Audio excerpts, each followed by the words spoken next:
c'est soit tu restes et tu crèves, soit tu Ouais, t'avais pas le choix. t'en vas et tu vis, quoi. D'accord, Ouais, vraiment, ok. c'était ça. T'es là, tu sais, au début, t'oses pas, tu te dis, mais attends, je suis qui pour exposer? Déjà, première exposer mon travail. Ouais. Ça veut dire que tu estimes que c'est assez bon pour l'exposer. Ça veut Ouais. dire que tu t'exposes aussi aux critiques, tu vois, c'est pas évident. Faut être prêt à ça.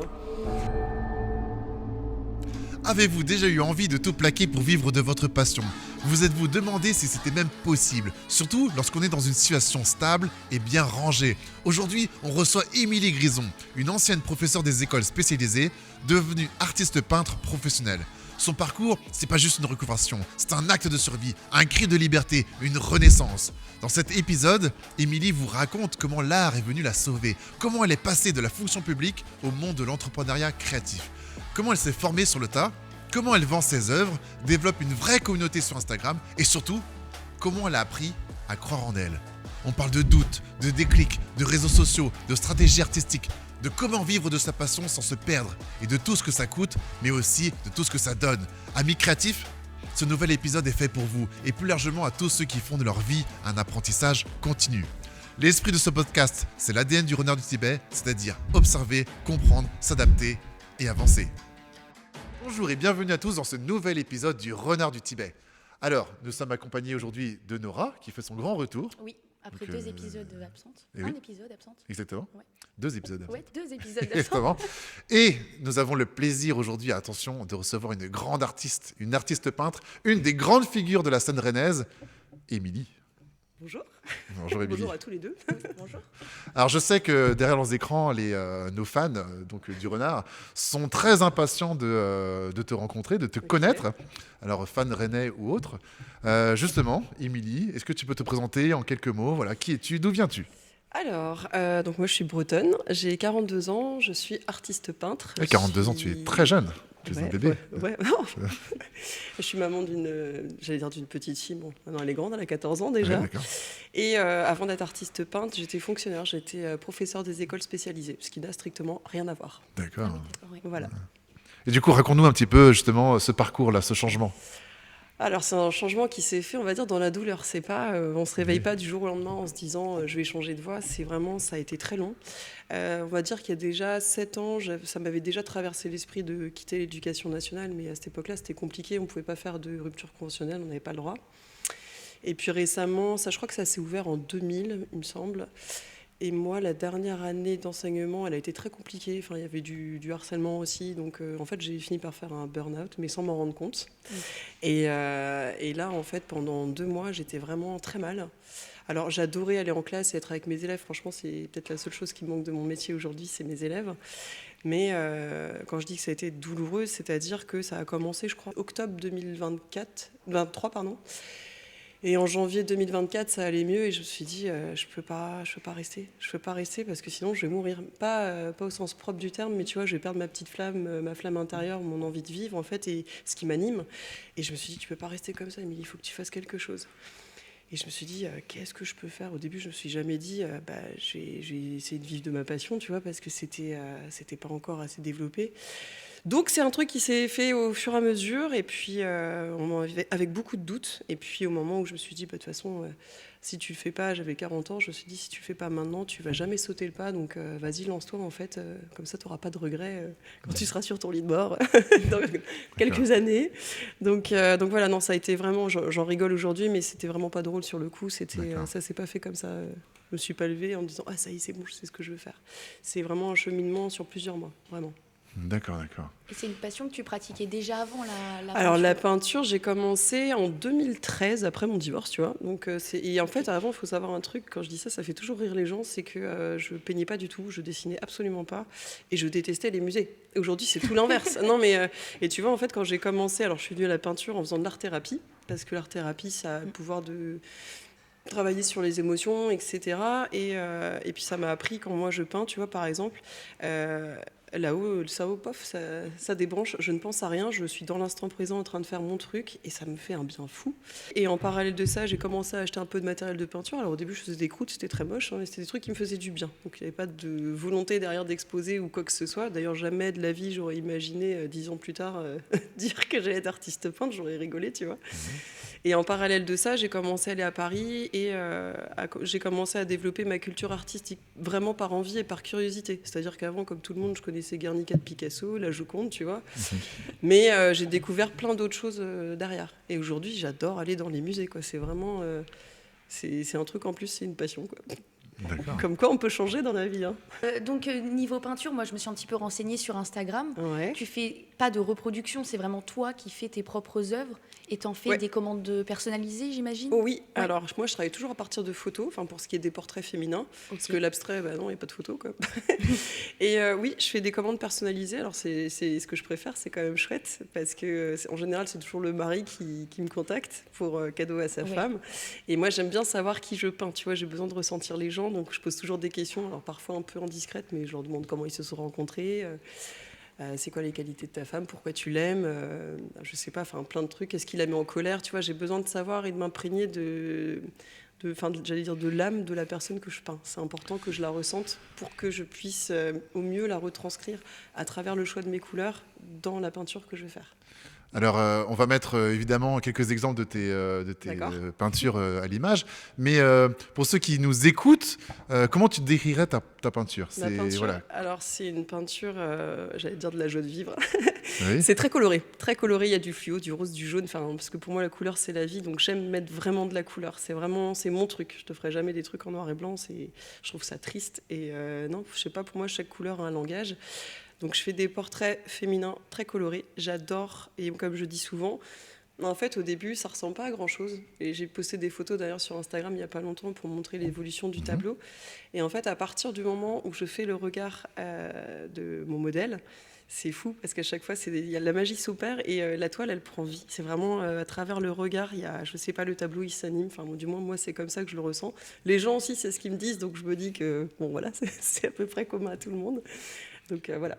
Et les dessins que tu fais, ils te sont inspirés de grands maîtres dont tu as suivi l'exemple, ou d'où te vient ton inspiration?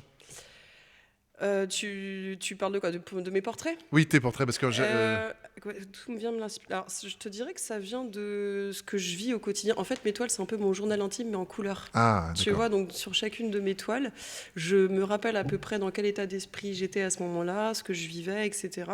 C'est mon journal intime en couleur. Donc ça peut être... et c'est surtout les émotions, ce que je peux ressentir, ou discuter avec mes amis, ou des femmes que je rencontre. Voilà, ça va être... je sais pas, je ressens ça en ce moment, j'ai envie, je sais pas, de le mettre... en couleur, en peinture, enfin voilà. Et pour l'abstrait, c'est pareil. L'abstrait, ça va vraiment être, je sais pas, un sentiment que j'ai envie de retranscrire en couleur.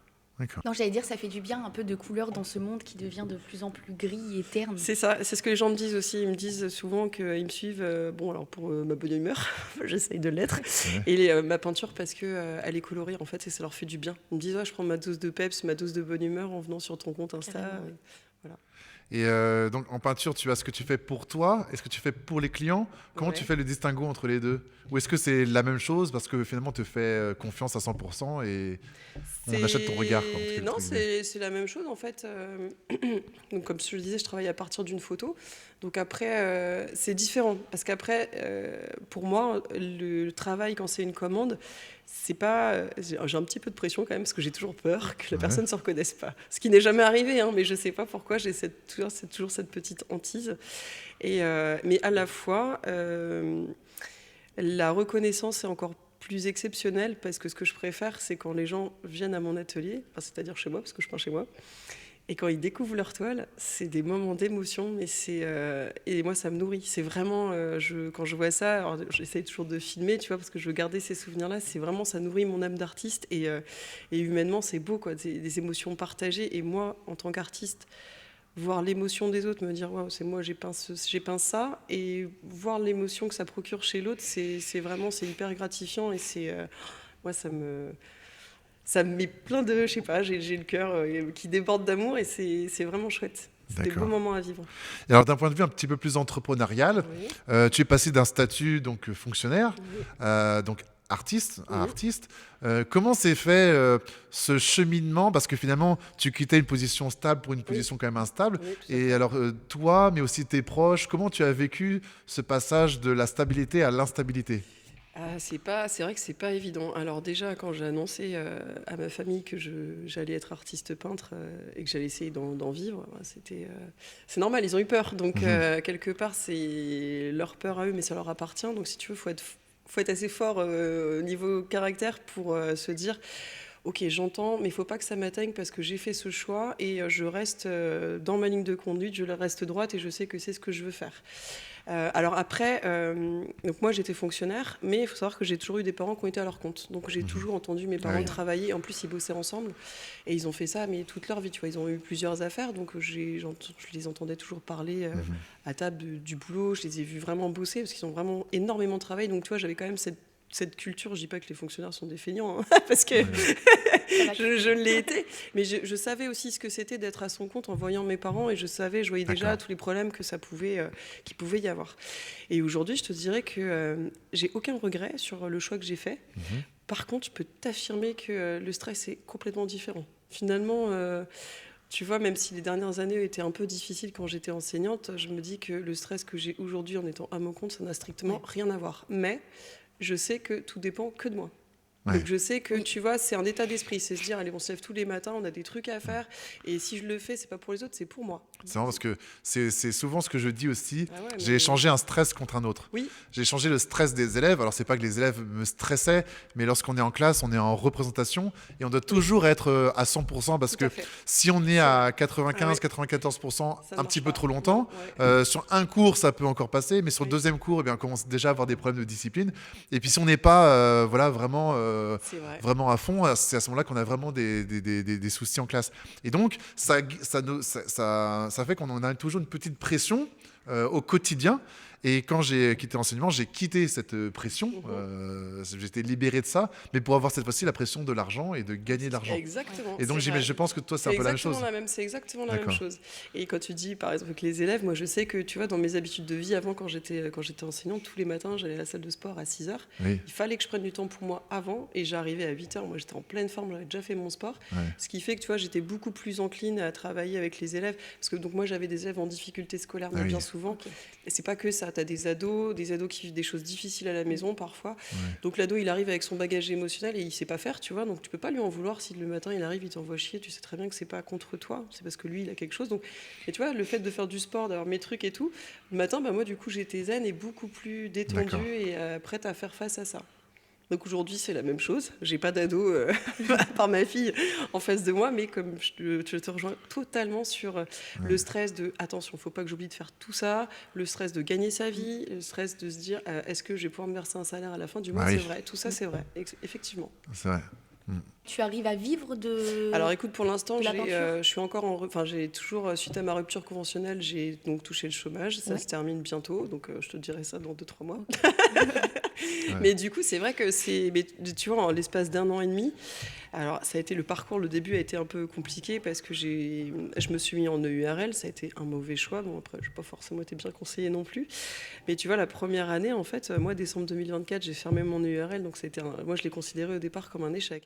Tu dis, j'ai appris de cette erreur. J'en ai appris des choses. Et moi, je sais pas si tu me rejoindras là-dessus, mais il y a quelque chose que j'ai compris, c'est que les erreurs, on les paye cher. C'est-à-dire que moi aussi, j'ai fait des erreurs et on apprend, mais l'apprentissage, il a un coût et quelquefois, il est vraiment très, très important, quoi.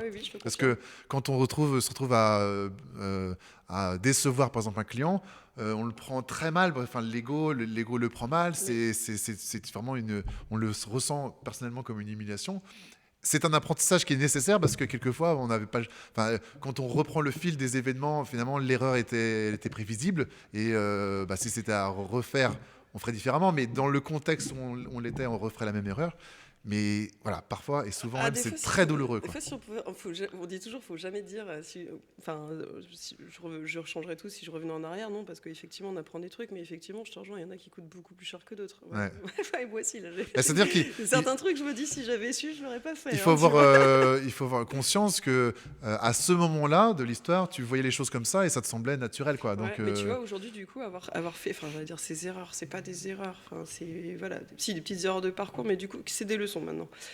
J'ai changé ma vision sur certaines choses, tu vois. Il y a des choses que je ne ferai plus, comme par exemple aller faire des expos très très loin, parce que c'est un sacré coût en fait de transport. Parce que moi, chaque fois que j'accroche une expo, il y a toujours dans cette journée-là où je me dis, Émilie, pourquoi tu n'as pas fait du point de croix? Parce que vu que mes toiles elles sont grandes, tu vois, 1 mètre par 1 mètre, encore ça va, mais celles d'1,50 m par 1,50 m, il faut se les transporter, il faut le camion qui va bien, ou alors il faut prendre le transporteur, ça coûte très cher, les emballages, c'est très cher, le carton, le papier bulle, ça a pris, je sais plus, je crois 200%, c'est énorme. Ah ouais. Ah oui, donc il y a tout ça aussi à... Les petits à côté.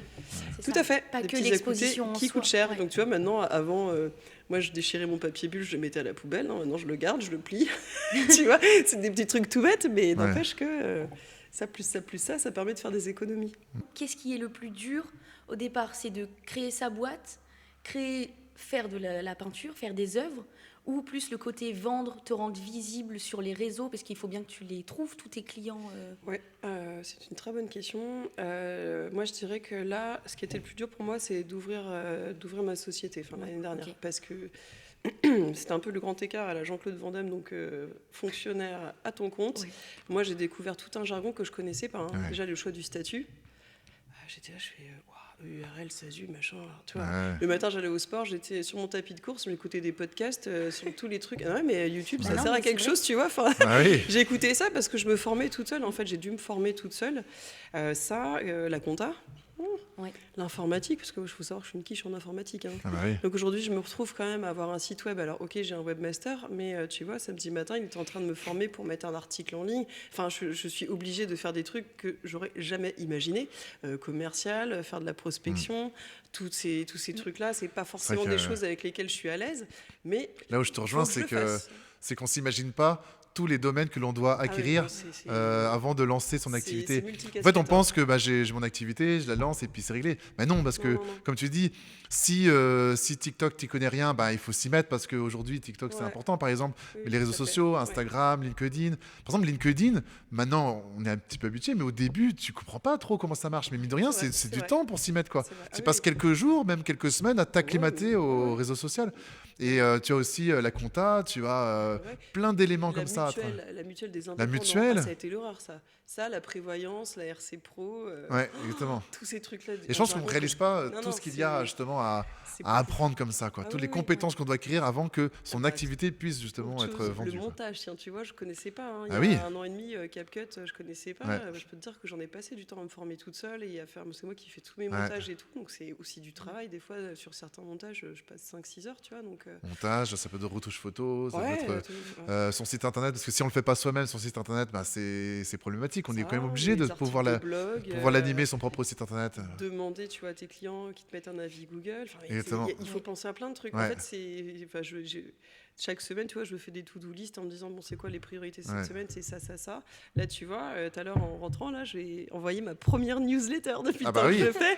Mais il faut connaître les Brevo, je sais pas si tu utilises Brevo. C'est ça que je vais prendre, voilà. Mais ça, c'est pareil, Brevo, il faut un petit peu de temps aussi pour se mettre dedans. C'est pas genre, tu fais ton truc et c'est réglé. Il faut comprendre un petit peu les listes, comment ça fonctionne et tout ça. La première fois que j'ai réussi à importer, tu sais, un fichier pour mettre tous les mails et les machins, j'étais tellement fière de moi, c'est comme si j'avais couru un marathon. C'est pour te dire à quel point je suis pas très douée en informatique, tu vois, mais aujourd'hui, alors maintenant j'en rigole, maintenant je le fais, mais effectivement, en fait j'ai l'impression d'être constamment en études en formation. Depuis 1 an et demi, c'est ça. Je me forme constamment en fait, et ça ne s'arrête jamais. Non, c'est sûr. Alors, tu as des choses avec le temps, comme tu disais, LinkedIn, c'est pareil. Moi, c'est un copain qui m'a dit mais Émilie, pourquoi tu te mets pas sur LinkedIn? Alors, au début, j'étais encore prof. Je dis ah ouais, en tant que prof? Il me fait non, en tant qu'artiste peintre. Je suis ah bon? Je dis bah non, ça va pas intéresser les gens, tu vois. Il me fait mais si. Et tu vois, je regrette pas parce qu'il a eu raison. Et comme tu dis, effectivement, c'est un réseau social particulier. Ça a son mode de fonctionnement, c'est logique. Tu racontes pas forcément ta vie ni quoi que ce soit, c'est pas comme Insta ou TikTok ou machin. Mais c'est un réseau social que j'aime bien quand même. Et puis des fois, il y a des évidences, tu te rends compte un peu sur le tas. Par exemple, notre vitrine Google, on l'a faite genre 4 ou 6 mois, je ne sais plus, après qu'on ait fait l'entreprise. Et en fait, c'est évident, mais tu as tellement de choses à apprendre, tellement de choses à faire, que tu passes à côté d'un truc évident et tu te réveilles 6 mois après, notre vitrine Google, on ne l'a pas faite. Et tu te dis, mais c'est pas possible, comment j'ai pu oublier ça pendant 6 mois? Et oui, parce que pendant 6 mois, tu fais tellement d'autres choses Et en fait, c'est comme ça régulièrement. Et tu te dis, bah ouais, mais Mais en fait, LinkedIn, c'est important de l'avoir. Et ça te semble évident, mais voilà, t'es passé à Je côté. sais pas si tu vas me rejoindre, mais je trouve que des fois c'est difficile de décrocher, hein, parce que tu es toujours en train de penser à un truc. Ah bah oui, Enfin, moi, évidemment. je sais que ouais. je décroche quasiment jamais, sauf Non. quand je suis pas chez moi. C'est le seul moment, tu vois, quand je pars à Paris ou quand je vais faire des Ouais. expos et que je fais 2-3 mails, tu vois. Mais c'est le seul moment où vraiment je décroche, quoi. Faut pas que je D'accord. Ton quotidien, voilà, comment tu partages ton temps? Là, en ce moment, je suis un peu frustrée, je ne vais pas te mentir, parce qu'en ce moment, j'ai pas beaucoup de temps pour peindre. Et en fait, c'est un truc où je m'en suis rendu compte, tu vois, avant, quand j'étais prof, je rentrais le midi, je peignais, le week-end, je peignais, mais je faisais que de la peinture, tu vois. Ouais. J'avais pas tout le truc à côté. Et là, je me rends compte que l'activité peinture en elle-même, c'est juste peut-être 1/5 de mon temps de la semaine. Ouais, ça C'est compte. très Ok. peu. Ah ouais, je suis assez frustrée, tu vois. Donc là, en ce moment, je mets un dernier coup de cravache sur tout ce qu'il faut. Là, hier, c'était journée entière avec mon PC. Aujourd'hui, c'était du contenu, du machin. Cet après-midi, c'est avec vous. Demain, j'ai un rendez-vous pro. J'essaie, tu vois, de caler beaucoup de rendez-vous pro les semaines où je ne l'ai pas. Parce que c'est important aussi d'aller rencontrer les gens. Et c'est un truc, moi, j'aime bien discuter avec les gens. Parce que des fois, quand tu bosses tout seul et que tu es avec ton compte, tu te rends compte que tu peux vite ne voir personne de la journée. Ouais. Donc voilà, je cale du sport aussi là-dedans. Parce que c'est important de temps en temps tu vois, de se vider la tête et de... Et justement, donc tu as fait de ta passion ton métier. Oui. Est-ce que finalement, le fait de devoir peindre, et que c'est une obligation professionnelle, n'a pas réduit finalement ta passion de la peinture? Parce que quelquefois, Ouais. quand on est photographe et qu'on est passionné de photographie, le jour où on doit faire, les mariages c'est plutôt sympa, mais lorsqu'on doit faire des photos corpo, des photos d'architecture, parce qu'on nous demande, et qu'on se retrouve sur Photoshop à retoucher des commandes clients, Ah oui. quelquefois, finalement, l'appareil devient moins source de plaisir qu'il ne l'était avant. Est-ce que toi aussi, un petit peu de ça? Ouais, alors c'est vrai qu'avant de me mettre à mon compte, je disais toujours que moi je vis pour peindre, je ne peins pas pour vivre. Et j'avais peur justement de ça. Oui. Et en fait non, c'est pas du tout le cas. Parce que vu que déjà mon temps de peinture est réduit, je peux te dire que qu'est-ce que je suis contente quand je m'assois devant mon chevalet, que je mets ma musique à fond et que je suis contente. D'accord. Non, pas du tout. J'ai pas du tout perdu ce plaisir. Et puis en plus, tu vois, je varie les plaisirs parce que je me suis mis à l'abstrait il y a pas tellement longtemps. Et en fait, la peinture, je sais pas, c'est infini en fait. Tu peux peindre sur du bois, peindre sur une toile, peindre sur du papier, peindre sur une sculpture. Enfin, il y a autant de supports et autant de matériaux différents à utiliser en fait. Tu t'ennuies jamais. Et comment donc, on parlait tout à l'heure de la création de contenu Oui. sur les réseaux sociaux. Tu as quand même une petite communauté de plus de 13 000 abonnés. Ouais. Et comment elle s'est fait, cette communauté? Comment elle s'est construite? On veut les astuces. Ouais. Les astuces, c'est Parce beaucoup. qu'en un an et demi, c'est quand même Bah oui, comment t'as remarquable fait? d'avoir C'est 13 vrai 000 Ah non, abonnés. c'est pas en un an et demi, hein, j'ai pas fait ça en un an et demi, Ah non, ça oui. fait plusieurs années. Ah Ok. ouais, non, justement, c'est pour ça tout à l'heure je te disais, non, parce qu'en ce moment je trouve que justement les comptes Instagram, mon compte Instagram il grossit pas beaucoup, tu vois, Ouais. ça je suis s'est d'accord. freiné. Mais ça, en fait, c'est un travail, moi je pense qu'Instagram, clairement, on va dire dans la journée, je dois au moins passer 2h30, 3 heures dessus quand même. Ah oui, Ouais. quand même. Je ouais. réponds à tous les messages, tous, je réponds à tous les commentaires. Parce que je pars du principe qu'à partir du moment où une personne te laisse un commentaire, elle a pris de son temps, donc c'est normal et c'est une question d'éducation de lui répondre. Le contenu aussi, c'est se poser des questions. Qu'est-ce que je vais créer comme contenu qui soit impactant, que ça intéresse les gens? Alors des fois, tu fais des flops, tu es dégoûté parce que tu passes du temps à faire du montage et des trucs et tu te dis... Ah ouais, ok, tout ça pour ça, c'est assez décevant, tu vois. Il y a même des fois où j'ai limite envie d'arrêter Instagram parce que ça me casse les pieds, hein, Et franchement. donc tu postes tous les combien de temps? Je te dirais que là, je suis à 3 fois par semaine, 3 à 4 fois des fois. Ouais, d'accord. Ouais. Et qu'est-ce qui marche le mieux dans ce que tu postes? C'est les photos quand je présente mes toiles, souvent, en général. Le résultat ou final. ou le réel quand je présente ma toile ou quand Ok. je montre les coulisses. Les gens aiment bien voir les coulisses, en fait, quand je suis en train de battre. Chose que je comprends, hein, tu vois, parce que moi, je suis un peu pareil. D'accord. Et quelle est ton audience, plutôt masculine ou féminine? Ah, c'est kiff-kiff. Je crois que j'ai un peu plus de femmes, quand même. Ouais. D'accord. Ouais. Et ça va il y a des jeunes à moins jeunes. Hein. Il y a un peu Je de- sais pas, je dirais de 20 à 65 ans, un truc comme ça. Et tes clients, quelle est la typologie de tes clients? Je te dirais que l'âge moyen, je te dirais, c'est la quarantaine, quand même. D'accord. C'est plus des hommes qui offrent à leurs femmes, du coup? Oui, Ouais, les cadeaux. si, Ouais. oui. Si, il y a des femmes qui se font des cadeaux aussi. Alors, pas forcément en autoportrait, mais elles s'achètent une toile. Tu vois, ça peut être une toile que j'ai déjà publiée. La personne va me dire, est-ce que tu pourrais me refaire la même toile? La réponse que je donne, c'est impossible de faire la même. Tu ne peux jamais faire la même. Je dis, par contre, je peux te reprendre le même modèle. Tu peux choisir, je sais pas, la couleur des yeux, la couleur du fond, la couleur de la bouche, voilà. Et voilà, ça m'arrive aussi d'avoir ce type de commande. J'aime bien aussi. Ok. Et comment est-ce que ta communauté sur Instagram elle te génère des ventes? C'est vraiment là où tu fais toutes tes ventes? Alors ouais, c'est très intéressant parce que il y a beaucoup de ventes qui se font. Par exemple, tu vois, j'ai sorti un cahier de coloriage au mois de décembre. Ok. J'ai dû en parler vite fait sur LinkedIn, donc c'est pas LinkedIn. J'ai eu beaucoup de ventes, ouais, justement via Instagram. Quand tu mets un Ok. lien, et en fait après moi sur mon site internet, je vois en fait ça m'indique d'où vient la vente. Ok. Si c'est directement le site internet ou si c'est Instagram ou Facebook. Et on va dire que 3/4 du temps c'est quand même Instagram.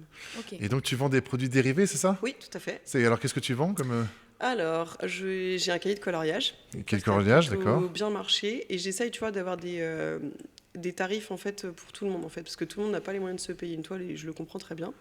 Alors, Donc, combien coûte une toile justement? Alors, une toile, en général, une toile que je fais pour une expo, c'est-à-dire pour mon bon plaisir, on va dire, le 1 mètre par 1 mètre, c'est 2 000 euros. En D'accord. gros. Ça va dépendre de ce que j'utilise, du temps passé, etc.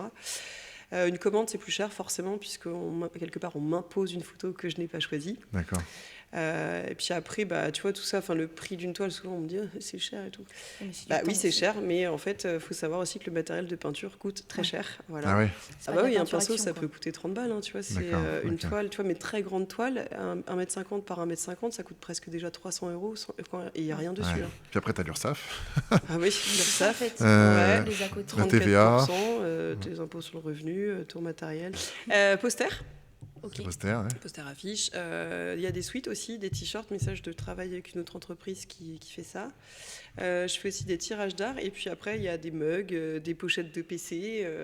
Voilà. Et cette stratégie, en quelque sorte, de variation de produits, ça s'est fait d'un coup ou ça s'est fait... Oh non. comment tu Non, as non, construit cette... ça met du temps à mûrir, si tu savais, par comment tu as exemple. construit ton empire Mon artistique? empire, oh là là, c'est un bien grand mot. Non, c'est comme tout, en fait, c'est comme chaque idée, c'est comme la newsletter, c'est pareil, c'est une idée que tu as à un moment donné, mais avant que ça se matérialise, il y a beaucoup de choses à mettre en place. Par exemple, quand tu te dis, tiens, je vais créer des mugs, par exemple, bah déjà, il faut trouver le fournisseur. Ouais. Parce que moi, j'ai pas envie d'avoir du made in China déjà, donc ça réduit les champs. Après, il faut fixer ton prix. Enfin, tu vois, c'est des trucs de commerciaux. Moi, j'avais jamais été confrontée à ça, donc calculer ton prix de vente. D'accord. C'est quelque chose quand Oui, même. oui, Tu vois, c'est ça clairement. paraît rien, mais en fait, quand tu n'es pas du tout habitué et que c'est pas ton métier de base, Ouais. c'est Très compliqué le pricing. Là, tu vois, mon cahier de coloriage, alors vu que je suis nulle en informatique, bah ouais, il fallait bien détourer tous les portraits, tu vois, pour pouvoir le faire. Donc là, j'ai eu la chance d'avoir un de mes abonnés qui m'a filé un coup de main. D'ailleurs, Ok. merci Jérémy. Merci, Jérémy, si Jérémy. tu me regardes, merci. Sans lui, ça n'aurait pas été possible. J'ai une copine aussi qui est dans la com qui m'a aidé, tu vois, à faire la mise en page sur Canva. Parce que quand je te dis que je suis Ah pas ouais. bonne, Canva, je sais un peu l'utiliser, mais et puis en plus, je suis pas patiente moi comme fille, donc Tes clients te trouvent sur Instagram, comme Ouais. on disait. Et ce sont des gens qui te... LinkedIn aussi. Hein. D'accord. Ce sont des gens qui te connaissent. Comment ça se passe, ton acquisition client? Alors souvent, les gens m'envoient un message sur Insta. Alors déjà, quand ils m'envoient un mail, je sais que 90% c'est plutôt sérieux et que ça va aboutir. Parce que des fois, tu en as qui te demandent, mais tu arrives tout de suite à voir si c'est sérieux ou si c'est pas sérieux. D'accord. Déjà, quand la personne t'explique un petit peu le projet, tu sais que c'est mûrement réfléchi. Donc voilà. Puis après, c'est échange de mails et téléphone. Si la personne n'habite pas sur place, téléphone. Sinon, j'aime bien rencontrer les gens. D'accord, t'aimes bien Bah, rencontrer. ah oui, tout ça, bah oui, parce que tu vois, Ouais. j'aime. Il faut que je sache qui je peins ou qui j'ai en face de moi. Tu vois, c'est important. En fait, là, il y a beaucoup d'artistes, surtout, je trouve, depuis la période du Covid, où les gens se sont un peu découvert une passion aussi pour tout ce qui était créatif, pour se Ouais. vider la tête. Et qu'est-ce qui fait, selon toi, le fait que les gens choisissent tes toiles? Est-ce que c'est la couleur? Est-ce que c'est le fait aussi de parler avec toi Ouais, de... Je pense que c'est la couleur en fait, Ouais. la couleur et puis je pense que ma personnalité y joue aussi. Hein. C'est pas que je me mette en Ouais. avant ou quoi que ce soit, mais ouais, je pense que c'est les deux en fait. La couleur, les gens me disent tes toiles elles font du bien, ça fait du bien de voir de la couleur, etc. Ou tu vois les gens ils me disent je prends ma dose de positive attitude aujourd'hui, je vais voir ton compte Instagram, je regarde tes stories, ça me fait marrer parce que je raconte aussi beaucoup d'âneries, hein, forcément. mais voilà, en fait, j'essaie et c'est un truc auquel je fais hyper attention. Je suis pas différente quand tu me vois sur mes stories Instagram ou là aujourd'hui, je suis pareil, je suis la même personne. J'ai pas, moi j'ai déjà vu, ça m'a fait mourir de rire. Des influenceuses lifestyle machin, enfin je citerai pas de nom. Et auquel je suis pas abonnée, hein, parce que moi, tu vois, je m'abonne vraiment à des trucs de peinture, vraiment des contenus qui m'intéressent. Et par curiosité, tu vois, j'avais regardé les stories, machin, le story était très bien. Et puis tu rencontres la personne en vrai, en fait, il se passe rien. Hein. Incapable d'échanger, d'aligner 3 mots ou d'engager une conversation, c'était J'étais là, je fais ah ouais, d'accord. Pour moi, c'est pas possible ça. C'est... J'étais assez surprise, vraiment. Et tu vois, c'était des gros comptes, 30 000, 80 000 abonnés. Tu te dis, ok, donc derrière ton écran, ça va, mais en fait, quand tu es en face à face, il n'y a plus personne, quoi. D'accord.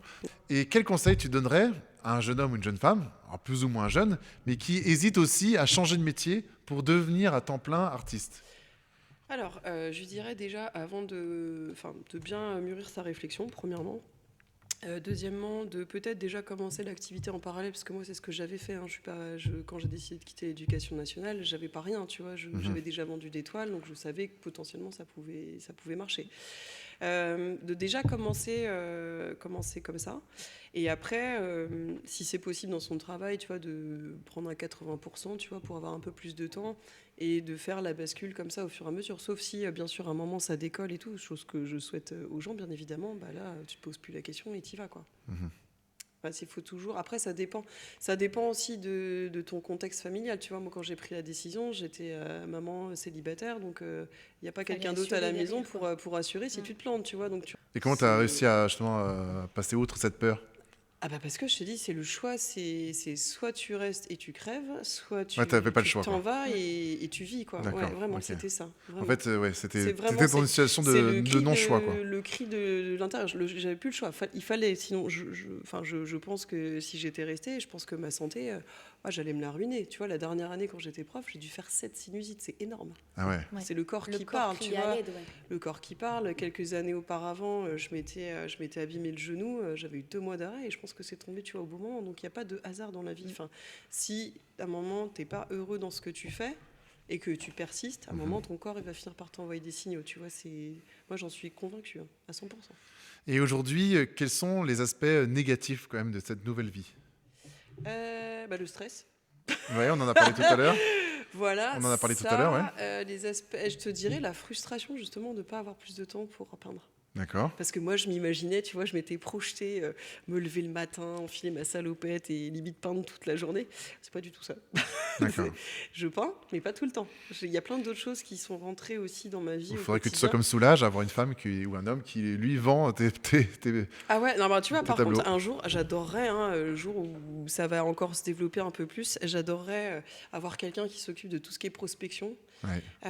la négociation. Oh là là, la négo, c'est dur. Ouais. Moi, je suis pas du tout une négociatrice, tu vois. C'est vraiment pas facile. Je rêverais d'avoir quelqu'un qui prospecte pour moi, qui me fasse ma newsletter, tous ces trucs-là qui me cassent un peu les pieds, mais qu'il faut bien faire, tu vois. Ok. Et justement, tu as toujours été à l'aise à afficher le prix de tes tableaux? Ah non, au début, non. Bah, déjà, Et comment tu as fait pour justement... Eh bien, en fait, c'est pareil, c'est sur plusieurs années. Parce qu'au départ, j'étais là, tu sais, au début, tu n'oses pas, tu te dis, mais attends, je suis qui pour exposer? Déjà, première expo, exposer mon travail. Ouais. Ça veut dire que tu estimes que c'est assez bon pour l'exposer. Ça veut Ouais. dire que tu t'exposes aussi aux critiques, tu vois, c'est pas évident. Faut être prêt à ça. Et après, fixer le prix des toiles, moi, je te dirais que ça m'a pris bien 5-6 ans, facile. Ah oui, Ah, mais maintenant, aujourd'hui, je suis à l'aise avec mon prix. Les gens qui me disent c'est trop cher, bah tant pis, écoute, qu'est-ce que tu veux que je te dise? d'accord, Voilà, c'est tout. Je serais toujours trop cher pour des gens et pas assez pour d'autres, tu vois. d'accord. Ouais. Mais c'est... Non, aujourd'hui, maintenant, je suis Et à tu l'aise. aurais un conseil à donner pour gagner du temps sur cette acceptation du prix que l'on donne? Alors, je dirais que... moi, je dis toujours aux gens, je suis pas une chinoise, je bosse pas pour 2 € de l'heure, tu vois. Pardon. D'accord. Donc, c'est normal. Non, je dirais qu'il faut prendre, bien sûr, le prix du matériel, le temps que tu passes.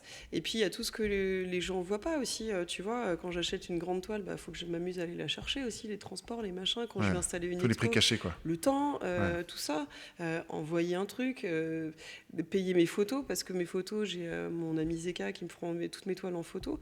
Ça a un coût, tu vois, mais sans ces photos, il n'y a pas de jolis posts Instagram non plus. Enfin, tu vois, il y a tout ça qui rentre aussi en ligne de compte sur le prix du tableau, D'accord. vraiment.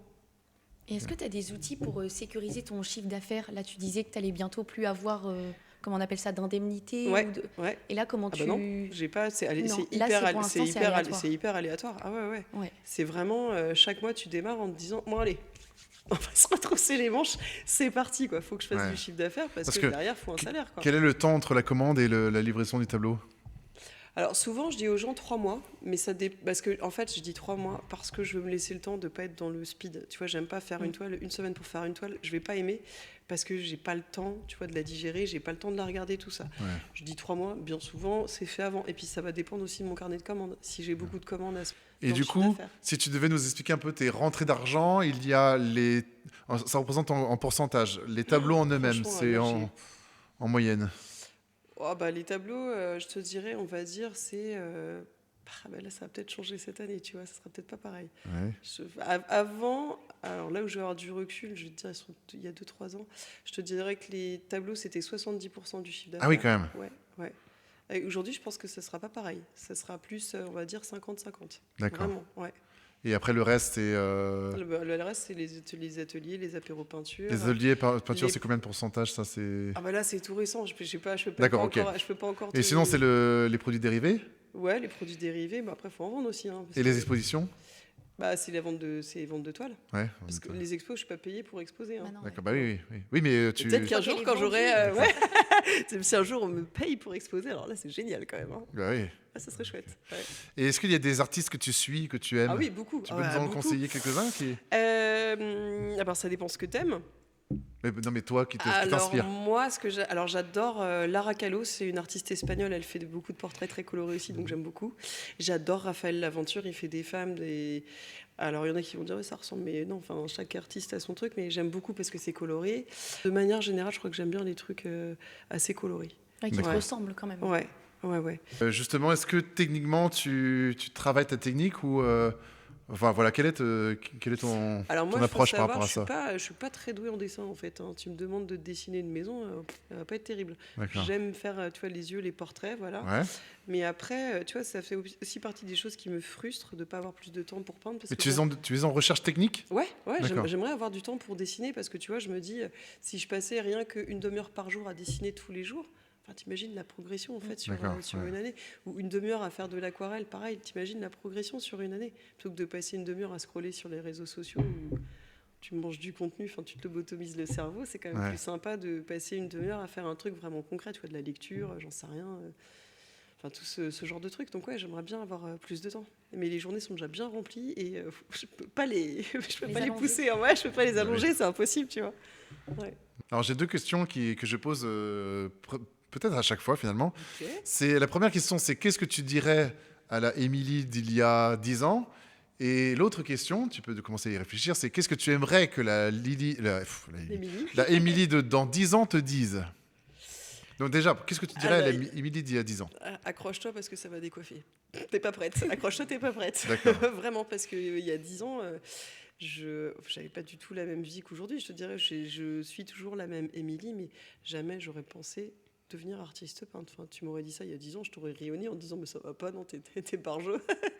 Pas du tout. Et dans 10 ans, ce que j'aimerais pouvoir me dire, bah t'as bien fait. D'accord, Voilà, t'as bien fait. T'as eu raison de le faire. d'accord, très bien. Alors, Émilie, j'aimerais bien revenir sur une question bien précise. C'est par rapport au nombre d'abonnés sur Instagram. Ouais. Alors, comment tu les as acquis? C'est-à-dire que tu as été à des représentations où on t'a connu? Est-ce que c'est que des gens de Rennes? Est-ce que tu t'es mis sur Instagram et il y a des gens qui t'ont connu grâce à Instagram?